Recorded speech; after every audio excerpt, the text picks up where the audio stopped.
Hello and welcome to Parsha Class Beshalach, Parsha Beshalach 5782. I'd like to welcome everybody for coming and thank you very much, because otherwise I'd be speaking to myself, which wouldn't be the first time. The quick summary of the Parsha before we get into these psukim. This is one of the last of the Parshiot that has a story. One of the last. We have the 10 Commandments in next week's Parsha, and after that, we have basically mitzvot, the Jews sin, mitzvot, etc. For quite a while. So what's the story in this week's Parsha? The Jewish people just left Egypt. They're traveling. Paro chases after them. They're stuck between the sea in front of them and the Egyptians behind them. They don't know what's going to happen. The sea splits. They walk through on dry land. The sea then closes up on the Egyptians and kills them all, except for perhaps one.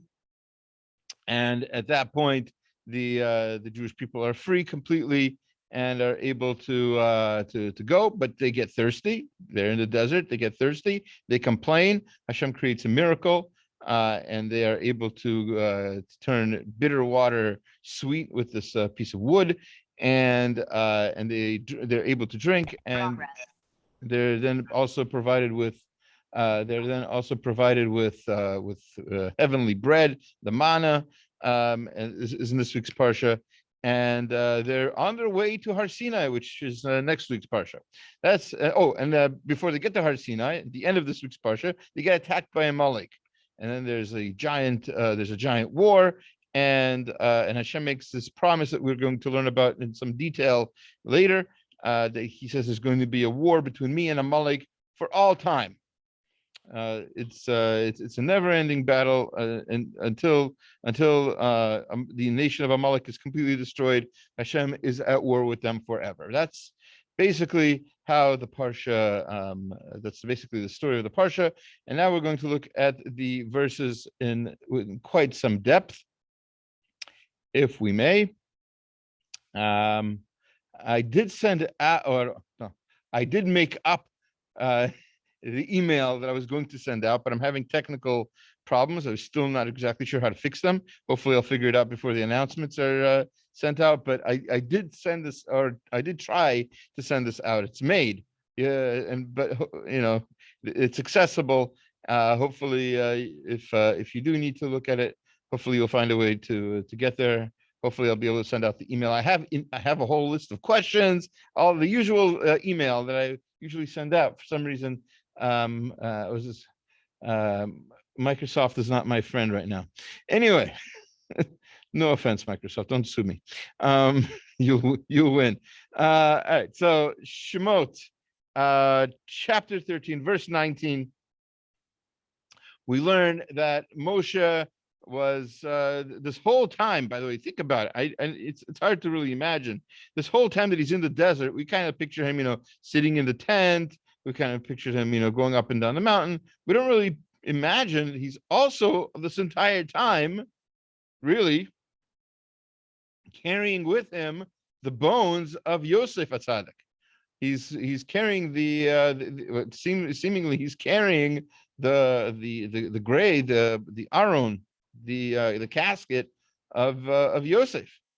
So as it says in the verse, let's see what it says. It says in chapter 13, verse 19, Vikach Moshe et atzmot Yosef imo.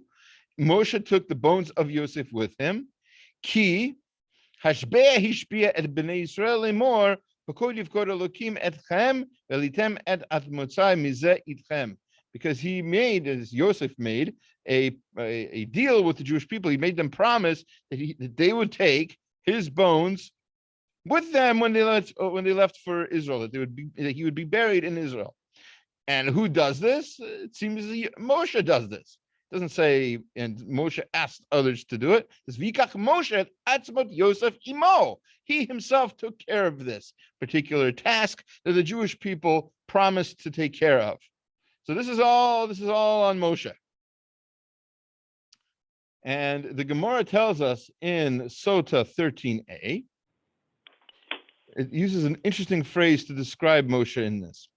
It says, Milana Gadol mi Yosef, it says, Tanu Rabbanan, That's no, that's not that. It says Tan Rabbanan Bo Re'eh Kama Chavivot Mitzvot Al Moshe Rabbeinu.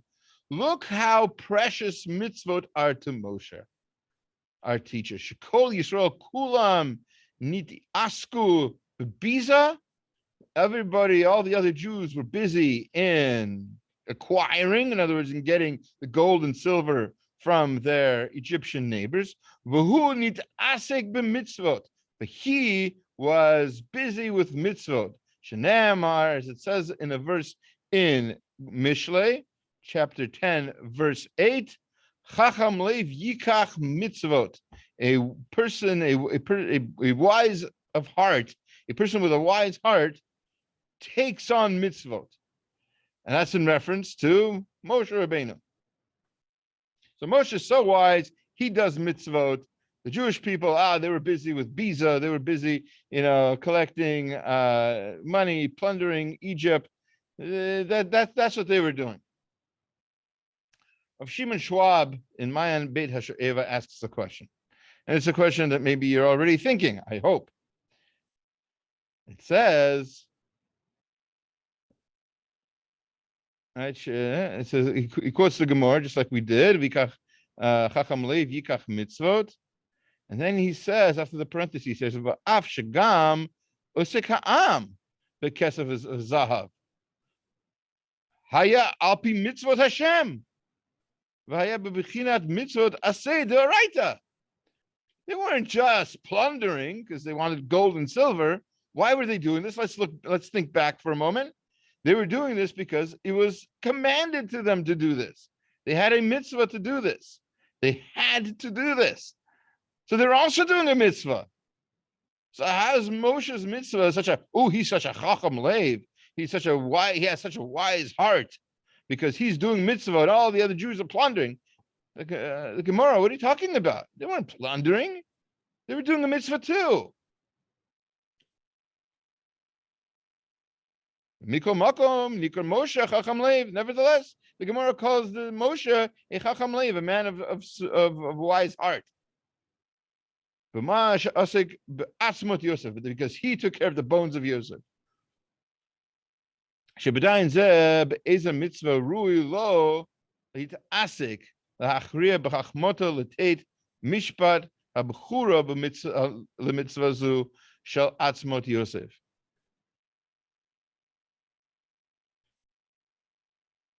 V'nikra chacham leiv, he's called a person of wise heart. L'fishi yadea shehamitzvah l'shol kesef v'zahav efshar l'kaim al yidei acherim. He realized that the mitzvot of this mitzvah of gathering the gold and silver from around Egypt, that could be done by others. You can send somebody else to do it. Say, hey, Joe, go get some gold and silver from my neighbor. I don't have to do it myself. Aval mitzvah zu shel atzmot Yosef. The only person who could do it is Moshe himself. Okay, we know he knew how to get the bones up. There's a midrash about how he said special holy incantations to lift the bones up from the bottom of the Nile, right? But really, Kedei laharbot kvoda shel Yosef mida keneged mida. Remember, Yosef deserved a certain kind of respect, certain degree of respect, and only somebody who could respect it that way would be actually fulfilling the mitzvah in the complete way that it had to be done. In other words, says Rav Schwab, what we're saying here is the chachmat leiv of Moshe, the way that he was such a wise person, wasn't that he did a mitzvah because everybody was doing a mitzvah. What was wise about Moshe was he knew how to choose a mitzvah that was best for him. He knew how to choose a mitzvah. This is, by the way, the reason I wanted to bring this up is because this is one of the hardest things in Judaism. It's easy to know what to do when one option, let's say you're not being attacked by the Yetzer Hara, Let's say, I don't know how that happens, but let's say you're not being attacked by the Yetzer Hara. You have two obvious choices in front of you. You have a pepperoni pizza on one side, and you have a nice kosher brisket sandwich on the other side. You know what you're going to choose. You know what the right thing is. You know what the right decision is. You know which one's the mitzvah. You know which one's the avera. Chick chack, easy. All right, no problems. Where things get difficult and where Judaism really becomes very relevant to all of our lives is when you have two mitzvot in front of you. You have, let's say, you have a certain amount of time. You have 30 minutes, and in that time you can learn something, or in those 30 minutes you can take care of your tzedakah responsibilities. Which should you do in those 30 minutes? I don't know the answer to that. Well, I do for myself, but for everybody, that's a different answer. You know, it's not always a simple decision about what to do in that particular moment.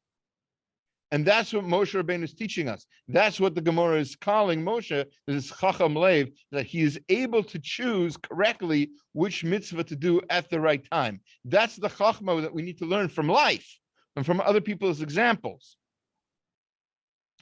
Life is short. Even if you live, God willing, 120 years, life is still short. You can't do everything, but you have to do as much as you can in the way that you're best qualified to do it. You have to use your skills. And Moshe Rabbeinu knew that. He knew he had the skill of being able to take care of Yosef's bones. He knew that that was a mitzvah. So he did that instead of the biza that the Jewish people were doing in comparison to him. All right, so that's how we're going to start out this week's Parsha class. With that very interesting pasuk, very towards the beginning of the Parsha, and then a whole chapter later, when the Jewish people are at the Sea of Reeds, the Jewish people don't know what to do, and Moshe tells them, chapter 14, verse 13. Sorry? Question, comment? I heard a voice. I'm pretty sure it's not my own.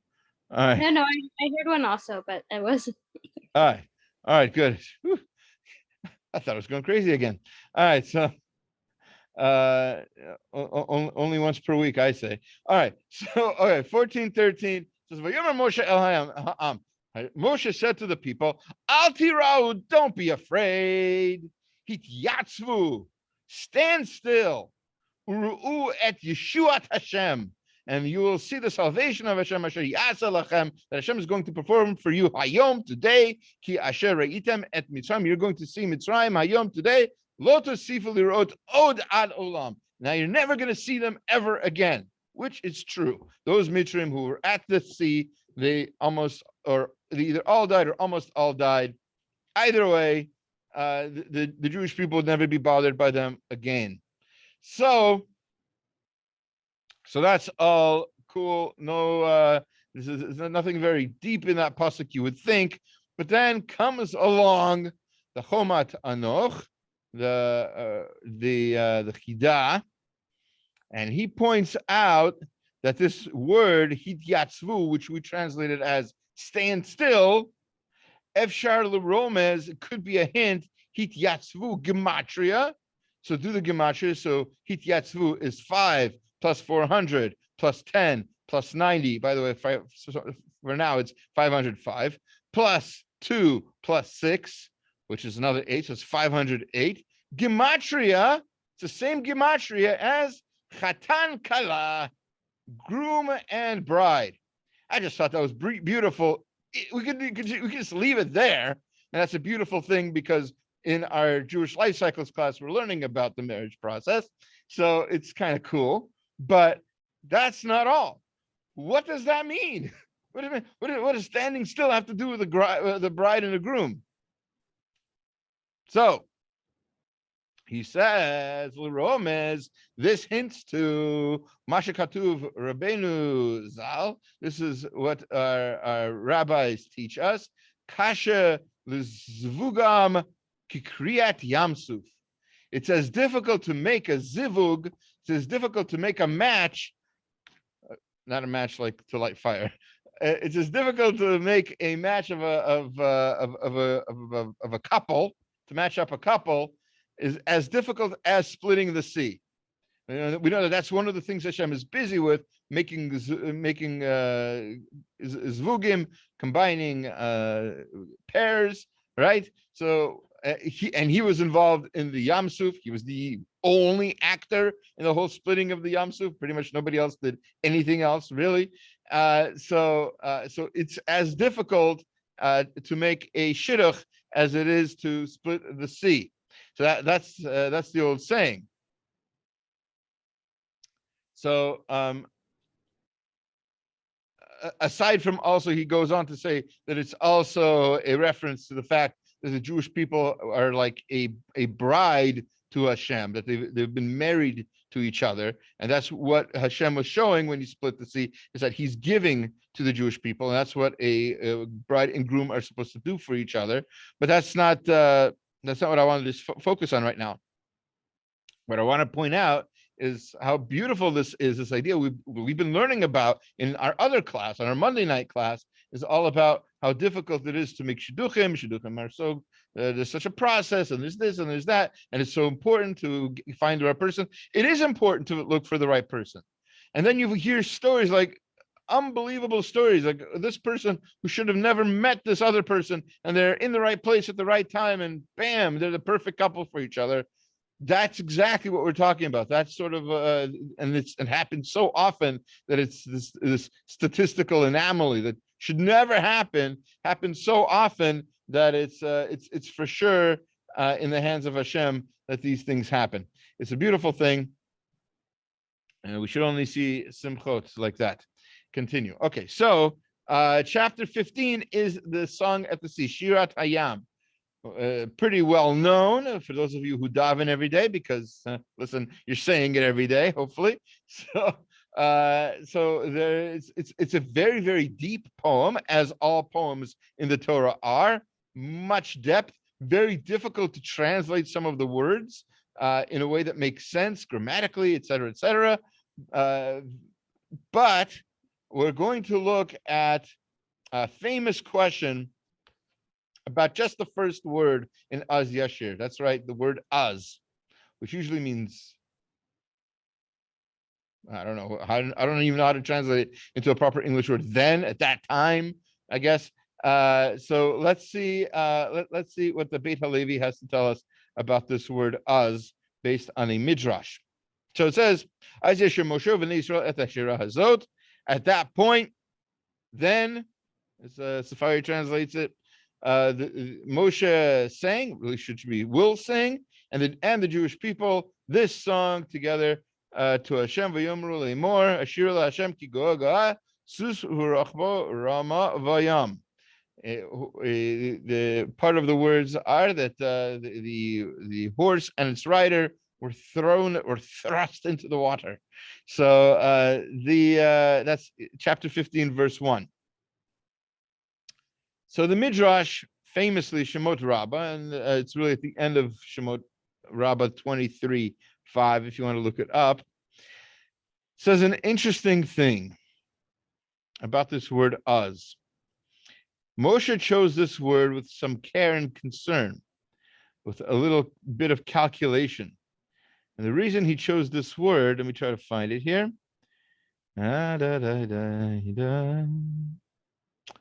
Az Yashir Moshe uvnei Yisrael et hashira hazon. All right, so this it. No, I guess it's not at the end of that one. Hold on. I thought I found it before. Maybe it's in the beginning. If I can't find it fast enough, I'll just have to say it outside. Not a big problem. It's interesting, by the way, the Midrash starts off by, again, comparing the Jewish people and Hashem to a Chatan and Kala. Fits in with our other class. already mentioned. Okay. Anyway, that's one thing we can already talk about, but that's not what I wanted to say here. All right. Anyway, let's just go straight into the Beit Halevi and summarize the midrash. Okay. As Moshe ita b'midrash, it says in the midrash, Amar Moshe ba'az chatati, Marti ume'az bati l'davar el paro, hara l'am azeh ba'az ani omer shira. Says Moshe, because I sinned with the word az earlier, when I said, then how am I going to go to Paro and let this who's doing these terrible things to the Jewish people? How am I going to be able to go to him if I'm making things worse? Remember that? So because I used the word az in that statement, I'll use the word az in this song. So in other words, this use of the word az by Moshe was calculated as a kind of kapara, as a kind of teshuva for his sin earlier, or what he views as his sin earlier of not using the word az when he was sort of rejecting his mission to go save the Jewish people. So I used the word az then incorrectly. Now I'm going to use the word az, and that's going to fix it up. Really? That's how it works? Think about it, right? Think about, let's say, God forbid, you shouldn't know of such things. Let's say, God forbid, you said some lashon hara about somebody. Lo aleinu. You said some lashon hara and you used the word ugly. All right. So now you want to do a mitzvah, right? And to fix that sin you did of speaking lashon hara, you're going to use ugly to do a mitzvah. So, like, I'm going to write you an ugly check for tzedakah. Huh? That's going to be your kapara. That's going to fix your sin of calling somebody ugly, of your lashon hara. Using one word does not fix the sin, right? Moshe saying az now doesn't take anything away from the fact that he didn't seem to show confidence in Hashem's ability or in his own ability, or whatever it was, whatever the sin was. This doesn't seem to fix it, unless we're misunderstanding that sin. We need to explain a little bit this intent, says the Beit Halevi. Shema mardama tikunu hu ze the ashira nemra ba'oto teva b'lashon shenemar mikodem. So somehow using this word, using this language, is somehow going to fix what Moshe Rabbeinu did wrong.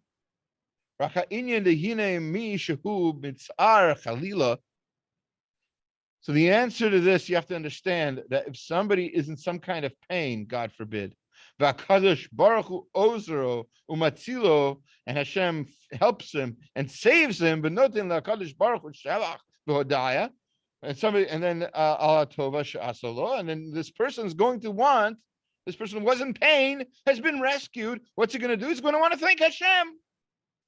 Yesh b'zeh shnei ofanim v'chalukim. There are two different ways that you can do that.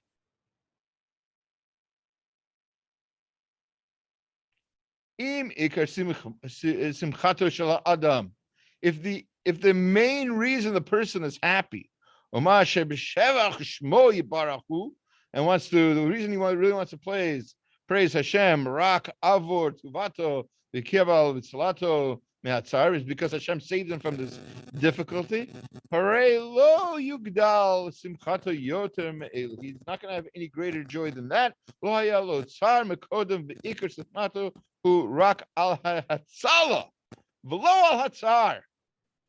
the only reason he's grateful is that Hashem rescued him from this difficulty, then he's going to be thanking Hashem for the rescue and not for the difficulty. Not for the difficulty. But in this song, when Moshe said us, he was saying that not just thank you, Hashem, for rescuing us. He's saying, thank you, Hashem, for putting us in this position to begin with. I realize now why you did this. That's Moshe's teshuvah. So when he said before, oh, Hashem, you're making the Jewish people suffer. How am I going to go in front of Paro now? Now, you didn't realize what was going on at that point. At that point, Moshe, you didn't realize that it was good that the Jewish people were suffering. We needed to suffer at that point.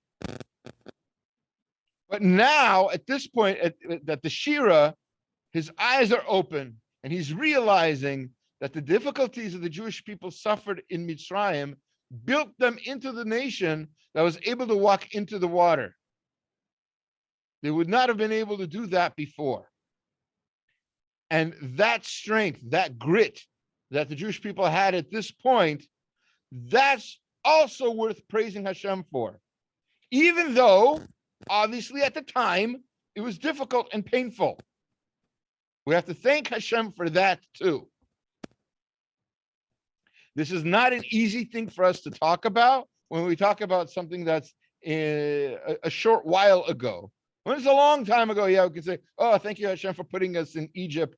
Thank God we were in Egypt because we were made into a nation. We don't say that about things more recent, like thank God for the bus bombing, right? Thank God for the Holocaust, God forbid. We don't say that because it's too close, it's too soon. But Moshe realized already at that point that even the bad things are good. He was seeing the results already. Moshe could do that, and the Jewish people could follow along as well. But that's one of the difficult things. Obviously, it's one of the tzaddik v'ralo. It's one of the questions that many people have on life in general. Why does it seem like good people suffer, and why evil people seem to prosper? So obviously, that deserves attention and thought. But part of the answer is we don't see the long view. We don't see what's going to be long term for these people. When like a legal situation where like somebody is lying is going to get some money off of you anyway from a lawsuit or whatever. So it might make you upset. It might make you angry. Or you can realize, statistically speaking, bad people who get a lot of money suddenly fall into money, usually blow all that money almost as soon as they got it. Right? So they don't know how to hold on to money. They don't know how to take care of things. They don't know how to reinvest into good things. So that's one way to think of it. That nothing, even the bad things have a good purpose in the long run. All right. The next thing I wanted to point out, we're going to skip most of the rest of the song. We're going to get to chapter 15, verse 27. Right after the Jewish people sang the song, they went to a place, Ve'avo Elima, they went to a place called Elim. And V'sham Shteim Esrei Einot, and there were 12 trees there. 12 springs, 12 springs of water. V'shivim Tamarim, and 70 palm trees. V'yachanu sham al hamayim, and they rested there. They camped there next to the water. Rashi is obviously bothered, as many of you should be. I hope you know by now, the Torah has hardly any details. Right? It doesn't count the pimples on everybody's face, right? It doesn't tell us how many trees, how many pegs were in Abraham's tent. It doesn't say these things. We have no idea. We can make up numbers if we want to, but we don't know. So why here do we need to know that there's 12 springs of water and 70 palm trees? So I want to share with you a Rashi that gives a beginnings of an answer and And so the words of Rav Chaim Kanievsky Shlita, it not only connects this to our lives in general, but also connects us to this time of the year with Tu B'Shvat being next week. So if you're looking for Tu B'Shvat drasha to share, and you don't mind quoting last week's Parsha, because this week's Parsha is next week's last week. All right. Anyway, so I don't want to get you all confused here in time, but the Tu B'Shvat is next Sunday night, I think, Monday, if I'm not mistaken.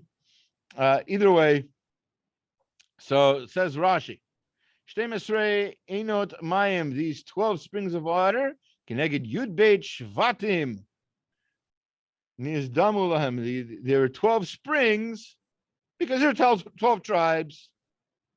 So in other words, the Torah is teaching us an important lesson, says Rashi, seemingly, that they came to a place that was fitting for them.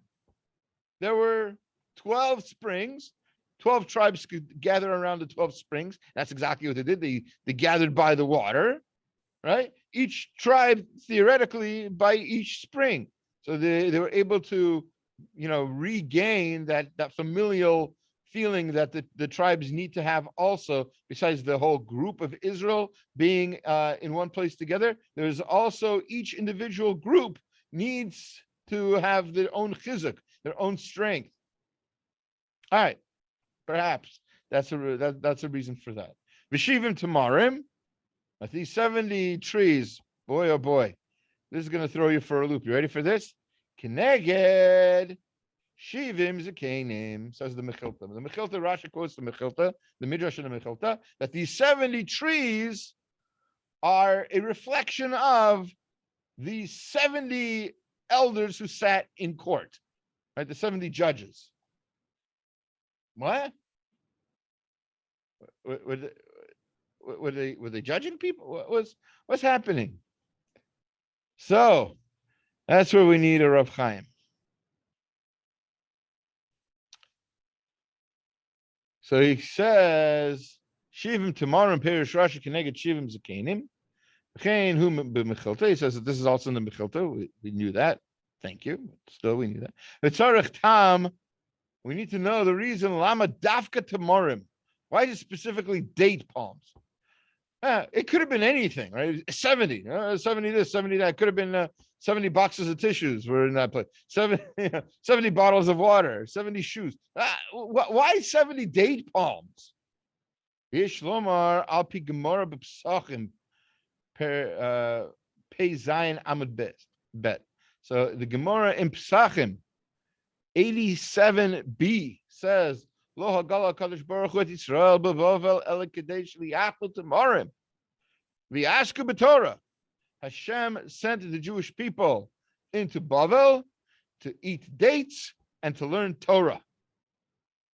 There's something about eating, especially fruit, that somehow enhances our ability to learn Torah. That's why these tamarim are representative of not just anything at all, but they're representative of Torah scholars. 70 date palms, 70 scholars is an easy connection. And that's the connection between Tu B'Shvat and Torah in general. Why do we celebrate Tu B'Shvat? What is Tu B'Shvat? So the Mishnah tells us in Rosh Hashanah that the 15th of Shvat is when we start counting the year for the trees. Right? There's certain mitzvot of trees, the first fruits, etc., that we start counting that from the 15th of Shvat. There's also an opinion, Shammai to be specific, that it's from the first day of Shvat. What are we talking about? What's the difference? So says the Gemara that it has to do with the sap that's running through the trees. The juice in the trees starts running at this point in the season, right? Towards the end of winter. I don't know. We don't really know what this winter thing is, by the way, where we're from. I've seen pictures of I people. can tell you, it's the beginning of winter here. It's starting to snow, and it was 18 degrees the other day. I had to wear gloves just to drive because the heater We don't the heater understand that. wasn't coming on fast enough. It's not spring yet. I'm in spring semester. It's not spring yet. It's not spring yet, but you'll see it's basically the beginning of spring. It's where the hopes of spring start moving. The mechanism that makes spring is about to start. It's not the beginning of winter. It's the end of winter. Next week, not yet. on Monday, it's going to be the end of winter. All right, so that's kind of the idea. But the point here is that's how Torah is learned. Torah is learned by the juices. It's not just when you open up the book and you start reading that you're learning Torah. It's the inspiration that got you to open up the book, right? Just think about that way, right? It's the blood coursing through your bodies that makes you want to learn. That's where Torah begins. The Torah doesn't begin just when you sat down to learn, or when you put on the shir or whatever. When you opened up the app, you downloaded the app. That's that blood in you that's pumping, that wants to learn more Torah. That's this beautiful thing that we celebrate on Tu B'Shvat, but it's also connected to the Parsha because that's what we're doing. That's why it's important to know that the Jewish people cannot survive, as we're going to see very soon. The Jewish people cannot survive without the Torah. The Jewish people need that connection to Torah, just like the tree needs that connection to its sap, to its roots. All right, we're going to skippity-doo-dah all the way. We're going to skip chapter 16 altogether. There's a lot to say in chapter 16. We spent quite a bit of time on it last year. It has to do a lot with the man and a lot of the mitzvot of man, et cetera, et cetera. We talked about that last week. We're going to skip quite a bit of that. We're going to get right into the war with Amalek. I think we're going to spend pretty much the rest of the class today on Amalek.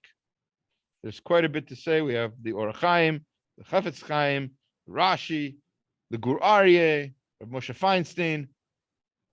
Get ready for a jam-packed rest of the class today, all right? Part 2, intermission's over. All right, so chapter 17, verse 9. Shemot 17:9. The Amalek is attacking the Jewish people. Vayomer Moshe el Yehoshua. Moshe says to Yehoshua, Bachar lanu anashim, go choose men. Say Yilachem Amalek Machar. Go fight with Amalek tomorrow. Anochi nitzav al rosh hagiva. I'm going to stand on top of the mountain. Umate Elokim biadi, and I will have the staff of H-Shem in my hand. Now, there's a lot of questions you could ask on this verse. A lot of questions you could ask. But the question I'd like to focus on right now is that he picked Yehoshua.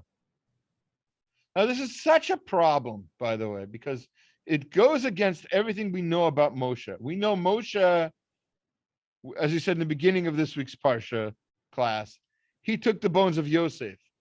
He made that his mitzvah, because that's what Moshe does. He makes things his mitzvah. He finds out at the end of his life, that he has to set up the 6 cities of refuge, right? He sets up 3 of them. That's not even the full mitzvah. He can't do the other 3 because they're in Eretz Yisrael. But he'll do these 3. He'll set them up because he can. He'll do it. He takes mitzvot as soon as he sees them. He loves mitzvot that much. So why is he giving this away? Why is he saying, Yehoshua, Amalek's attacking. You take care of them. Go pick some men. Moshe. Well, you're a young guy. You're 82 years old. Okay. So, you go pick, you're 80 years old. You go pick some men. Why are you telling this? This is important. You're not just going to push this off to just anybody. Why are you picking Yehoshua? Why aren't you doing this yourself? So we're going to have 2 answers here. From one, the first from the Or HaChaim HaKadosh,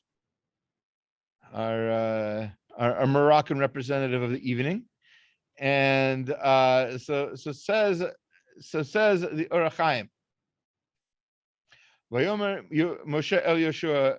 Moshe said to Yehoshua, Itnachem Moshe Kishahakir Ha'avon Shehu Litzad Bitul Melchemet HaTorah. Moshe realized that the reason Amalek was attacking was not for they were just passing through, or because Amalek wanted our gold or something like that. Amalek was attacking because we were not having the right faith in Hashem, and we weren't studying Torah. We forgot the lesson of the 70 palm trees, the 70 date palms. We weren't listening to that lesson. We weren't realizing how important Torah is in our life. So when that happened, Amalek attacked and we're becoming successful. So Moshe did not go to war himself. Instead, he picked someone who he was sure was somebody who didn't forget this lesson of how important Torah is. And who is that? Yehoshua. Let's see this inside. Amar ein rui letzeit lemilchama el Yehoshua. Yehoshua was the most fitting person to send to war. Shenamar Allah, because the pasuk tells us about him later on in 33:11. Lo yamish bitoch ha'ochel be'osek haTorah. Says he did not leave the tent, and we know that the tent means Torah. Which tent didn't he leave? He didn't leave the Olam Moed. He never left the Beit Midrash. Yehoshua was constantly learning. He's even criticized for stopping to learn to go to war in the Sefer Yehoshua. The Gemara tells us when the angel came to him and criticized him, he was criticizing him for not learning Torah. Exhausted as he was after battle, the first thing he should have done when he got home was open up a Sefer or learn. But he didn't, and he got criticized for it. But that's because he's somebody who loved Torah so much. He was held to that standard.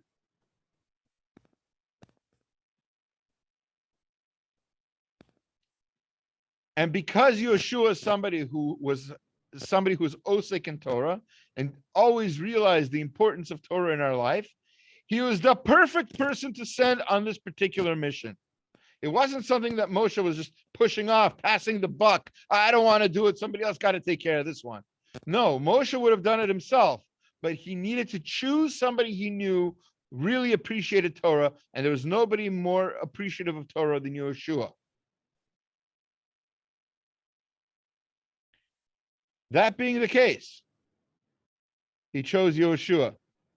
By the way, the Chavetz Chaim starts off by saying a similar idea. Very, very similar idea, by the way. Ma'ara Moshe sheshalach et Yehoshua. Why did he send Yehoshua? Bishvil shel Yehoshua haya koach haTorah. Yehoshua had that strength of Torah. Says in a different language a little bit, but the same idea. Yehoshua represents Torah, which makes sense historically speaking. Also, he's the one who passed on what Moshe taught. Right? The first mission in Pirkei Avot. Moshe kibel Torah Sinai, Yeshua Yehoshua, right? Yehoshua is the Canaan, etc., etc. So Yehoshua is the one who takes the Torah of Moshe and passes it on to other people because he learns it so much. He cares about it so much. Kidiktiv Yehoshua ben Nun nar lo yamish metocha ohel basically quotes the same verse as the Or HaChaim. V'hainu ha'ola shel Torah. The ikar and now he says something a little more powerful. I don't know. I shouldn't say more powerful, but he extends this idea a little more. The ikar shetigvurato shel Amalek haya b'shvil rifayon haTorah. The strength of Amalek is our weakness in Torah. We make Amalek strong. Amalek isn't naturally strong. They just become stronger when we're not learning Torah, which makes a lot of sense. Put it all together with everything else you know about Amalek. You've probably heard the famous Devar Torah that Amalek is Gematria Suffolk. Gematria is the gematria of Amalek is the same as doubt. You don't have doubt if you have emet, truth. Truth is Torah. Torah is truth, right? Torah is truth. If you don't have truth, you have doubt. If you have doubt, you have Amalek. So Amalek is the counterbalance to the truth of Torah. As long as the Jewish people are listening to the Torah, learning the Torah, they have fewer doubts. A lot of the doubts we see in the world today are Amalek, not necessarily the nation itself, not necessarily their genetic descendants, more like their spiritual descendants. All the people who have doubts about the authenticity of Torah, the authorship of the Torah, this, that, who says about Israel this, who says about Israel that, all of these kinds of doubts, these are all Amalek, which is going to make a lot of sense with what we're going to say later on in the class today. But let's hold off on that for just a moment. But Iker at the Gvurato shel Amalek haya b'shvil l'Torah Torah, right? As the Chazal darshan.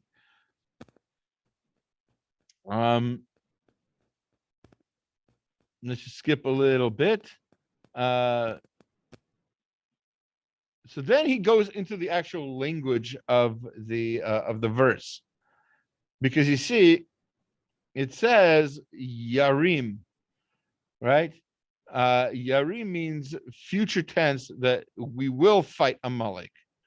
V'amar haya kasher Yarim Moshe yado, when Moshe will raise up his hand. V'loktiv kasher harim. Now, it doesn't mean like he was raising his hand.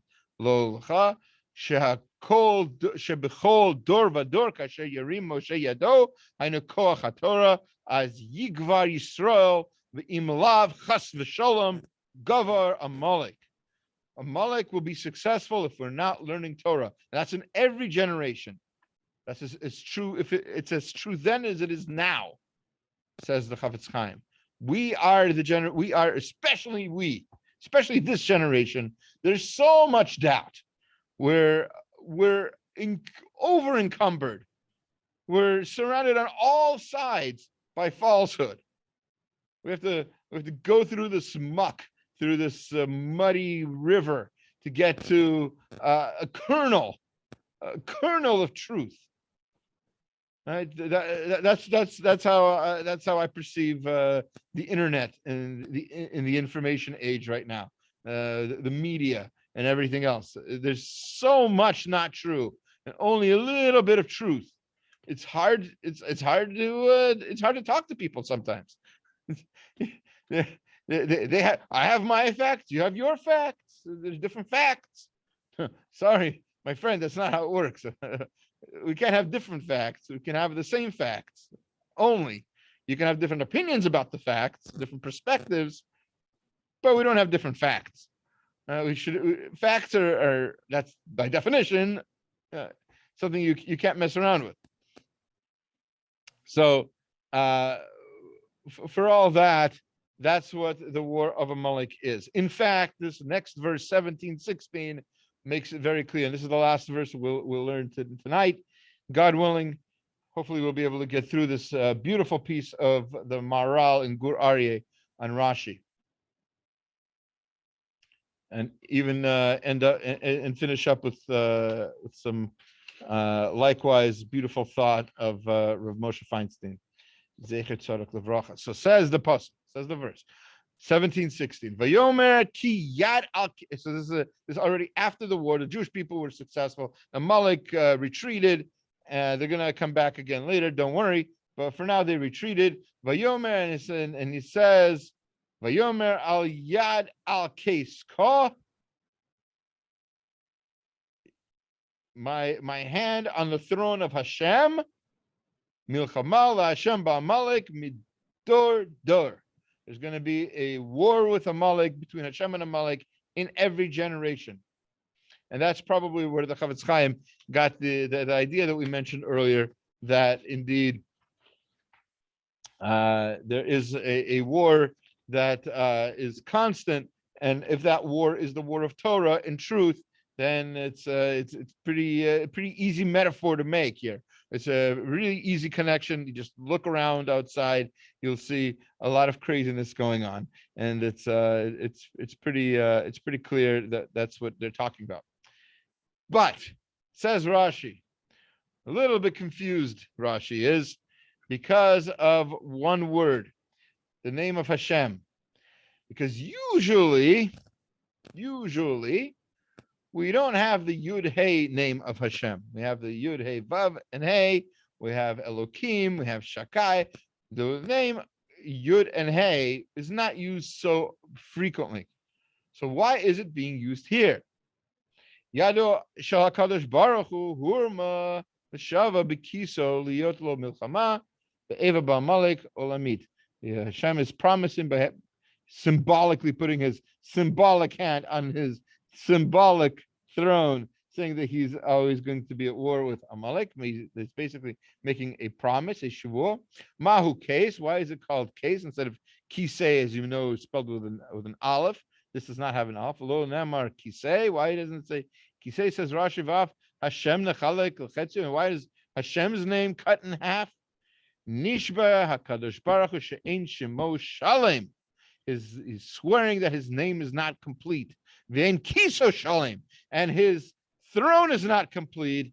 Ad sheyimacha shemo shel Amalek kulo, until the name of Amalek is completely obliterated.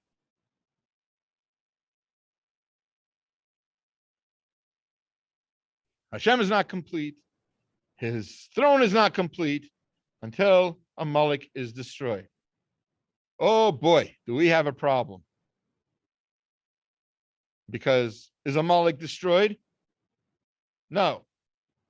Is Hashem complete? Is Hashem one? It's a simple question.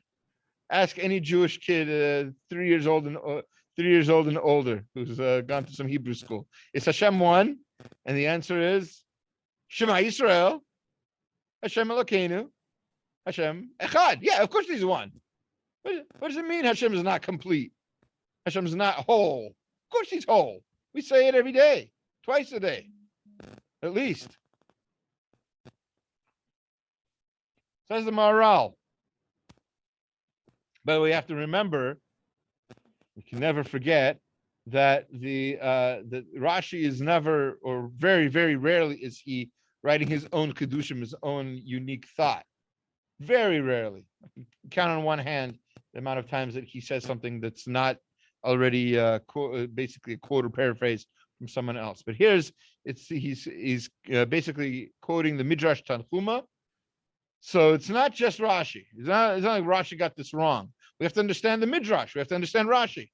So says the Maharal in Guru Arya, his commentary on Rashi. Bir ha'inyan zeh ki timtza davar bezera Esav shehu Amalek. There is a group from the seed of Esav, and his name is Amalek. Mashalo timtza b'chol ha'umot. And we can find something in Amalek that you can't find in any other nation. Shehem mit nagnim liYisrael tamid ad shelo yeshavu begedula kishezeh kam zeh nofal. He quotes another Rashi in Bereshit 25:23 that Amalek is unique. Amalek and Israel, the Jewish people, are a counterbalance for each other. When one rises, one falls. When the other one falls, the other one rises. They're like two sides of a scale. You can't have, that's not true for any other nation. Amalek and the Jewish people are at odds with each other. That's the prophecy that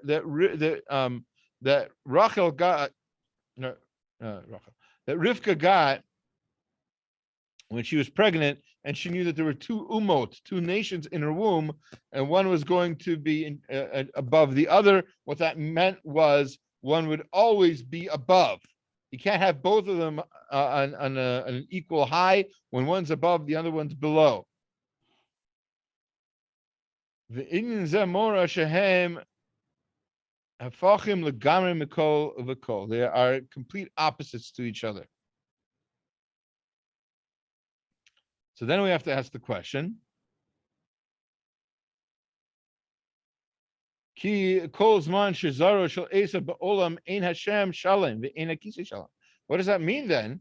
That as long as the seed of Esav is in the world, Hashem cannot be complete and his throne cannot be complete. Shenamar kiyad al keska milchama Hashem ba'Amalek gomer, etc. He quotes this verse. Ubir inyan zeh ki Hashem shel HaKadosh Baruch Hu echad. The name of Hashem is Echad. Echad is one of the names of Hashem. Diktiv, as it says in Shema Yisrael, Hashem Elokeinu, Hashem Echad. Hashem is Echad. Hashem Hazeh Nikra Shem Yuchad. That name implies Hashem's completeness, Hashem's wholeness. Shelo Timtza Shem Zeh L'Shum Nimtza Ba'olam. Yipnei Ki Hashem Hazeh Miyuchad Lekach. Kol Zman She'ein Achdut Ba'olam. As long as there's not an Achdut in the world, there's not an Achdut in Hashem. Not that Hashem isn't one. Hashem is always one. But that sense of wholeness, of the singularity, of the uniqueness of Hashem is never going to be recognized as long as there's opposition to him in the world. And that is Amalek. Amalek is the opposition to Hashem's uniqueness, to Hashem's wholeness. The whole idea, the whole essence of Esav is, as the Maharal writes later on, this shniut, this otherness, this anything in opposition to uniqueness. That doesn't mean Hashem is not complete and not perfect. Chas v'shalom. Of course Hashem is complete. Of course Hashem is perfect.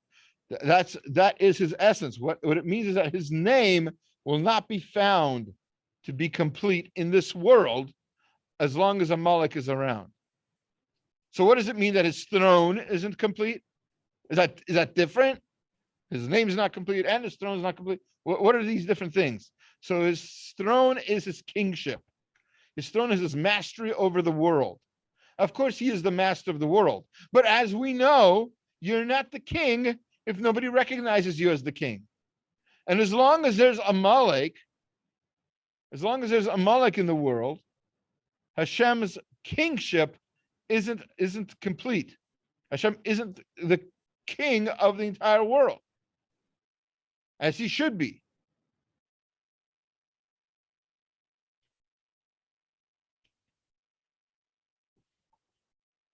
And that's one of the reasons why in Shema, Maharal points out, interestingly enough, what do we say right after we say Shema Yisrael Hashem Elokeinu Hashem Echad? We whisper Baruch Shem Kivod Malchuto. We mention Hashem's kingship because the first part of Shema is about his name, about his essence in the world, about how clear his hashgacha is, how clear it is that he's running things.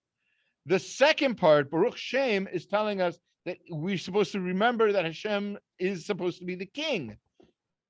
He's unfortunately not the king of everybody right now, as he should be, because we haven't recognized him as such. But that's on us, and that's part of the effects of Amalek and part of what we need to fix. On that note, I wanted to point out to you another beautiful thought from Moshe Feinstein. Moshe Feinstein, this is a beautiful piece in Darash Moshe. If you have the time to look at it, Kiyad al Keis Ka, Perish Rashi, Nishba Kadosh Baruch Hu She'ein Shemo Shalem, Ve'en Kiso Shalem. His name is not whole. His throne is not whole. We talked about that. Ad Sheyimcha Shemo Shalem Amalek, until Amalek is destroyed. Kasha. Imkein Madua Ha'ish Ve'isha Hamid Hashem Yitbarach Rak Shem Yud Kei She'einu Shalem. We know that that Hashem put his name in man and woman. Ish has a yud, and Isha has the hey of this name. Wait a minute, this name is not complete? Why would you use this incomplete name for this reference to how Hashem is in man and in woman? So then for that, he says we need to go to the Gemara in Sota. And this is another connection to our Jewish life cycle class on Monday nights. It's because he says, Gemara in Sota 17a tells us that Hashem put the Yud in Ish and a Hey in Isha because Hashem is in a union of a husband and wife. And if for whatever reason they're not complete, they're not listening to Hashem as they should, what happens? They destroy the foundation that Hashem gave them. That kisei shalom that He gave them, they take away, and that's how it takes away the yud and the hey from the ish and the isha, and both become eish. Both become fire, right? This machloket, these arguments that are happening, especially nowadays, tensions are very high all over the world, COVID related or otherwise, anxiety related or otherwise, whatever it is. There's certainly explanations for why this is happening, but part of the explanation for sure is that people are losing focus. They don't know what's important anymore. They have to realize that in the home, the essence is the foundation of the home. The love that they should have for each other, their goals, their aspirations. That's what they got married for. So all of that. So that being the case, by losing that, the anxiety rises, machloket rises, and there become more fights, and there's pure fire and not a lot of holiness left in a marriage in that unfortunate situation. So to avoid that, we need to remember kiyat al keis ka. We need to remember that Hashem is still in the world, and it's our job to fight off all doubts, fight off Amalek, and to learn Torah, and to really appreciate how Hashem is the king of the world, and He takes care of us, as He did when He split the sea, and as He did when He made the shidduchim. And Hashem should only continue to show Himself as obviously as He does, and only greater and greater things for all of us. All right, good night. Moving the recording